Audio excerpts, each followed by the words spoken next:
हे बघा काय होतंय, हे सगळे जेव्हा विषय पुढे येतात तेव्हा याला परत राजकारणाचा रंग दिला जातो. मुळामध्ये या सगळ्या विषयाकडं राजकारणाच्या पलीकडे बघितलं पाहिजे. आता जयसिंगपूरमध्ये एक मुलगा, आमच्या आटपाडीची मुलगी, तो घेऊन आला. तो मुलगा काय करत होता, एका पत्र्यात राहत होता, गॅरेजवरती काम करत होता आणि तो महिनाभर फिरतोय कसं काय. आज महिनाभर तो मुलगा बाहेर राहणं, हॉटेलचं भाडं देणं, हे काय साधा खर्च आहे का? तुम्ही जो प्रश्न विचारला तो अत्यंत महत्वाचा प्रश्न आहे. यांना कपड्यापासून लोक पुरवतात. जीन्स एकाची, शर्ट एकाचा, बूट एकाचा, गाडी एकाची, पल्सर गाडीवरचे फोटो लावायचे फेसबुकला, नावं बदलायचे, हे ह्या षडयंत्राचा एक भाग आहे.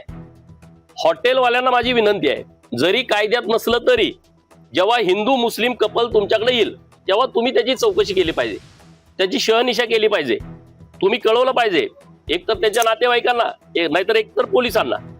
म्हणजे तुम्ही जे सगळे प्रकरण घडतायत आणि एवढा मोठा खर्च या सगळ्या विषयावरती होतोय, हा पूर्णपणे षडयंत्राचाच भाग आहे.